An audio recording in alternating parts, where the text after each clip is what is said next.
Every radio needs what's in this box. The G90 is a great radio, but I know after prolonged field use, it's going to start to wear out. The buttons are going to get worn, volume pots are going to start getting scratchy. It's just something that naturally happens with electronics over time. It might not be this year, but it is going to happen eventually. And that's why I love that Radioddity and Xiegu offer a spare parts kit for it. So let's see what we get in this kit. It even comes with a nice manual that shows you what part and where it goes in the radio. But let's get the parts out and take a look and see what we have.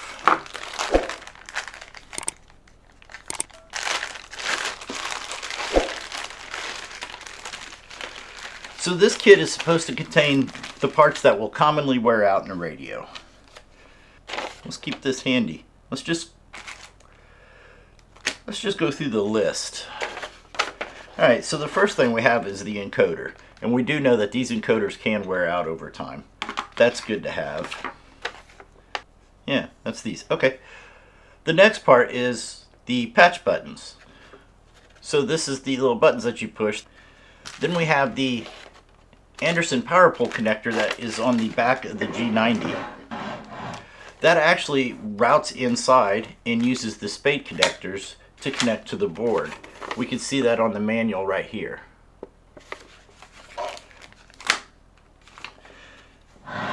The next piece is my favorite. This is the buttons. If you've grown up with cars in the 90s, you definitely know that buttons with writing on them are going to get worn down and look nasty. So you can freshen up the look of your G90 by putting these buttons in place. We also have the speaker. So going out in the field, you might get water in there and damage that speaker. So it's nice to be able to change that out. It is something that could wear out, as well as dust gets up in there and makes them wear out faster. And I promise I'll stop saying wear out. I'm saying that a lot.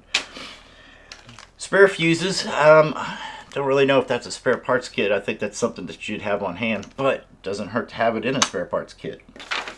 Then we have the antenna connector, the SO239. Then the headphone jacks that are on the side. Those definitely wear out. I said it again. I'll quit saying it. Then we got the headphone jacks for the side.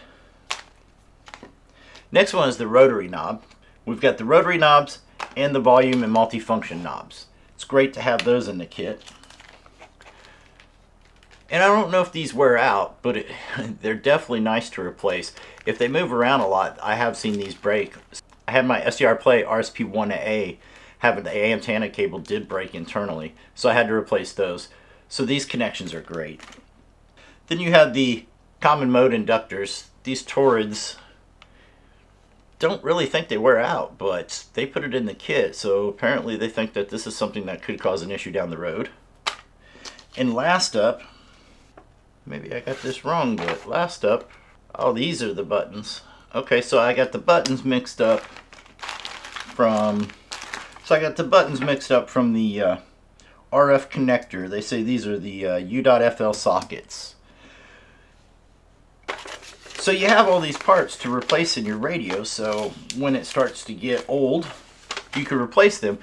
But you might say, I'm not an electronics expert, I don't know how to repair the radio, and that's fine.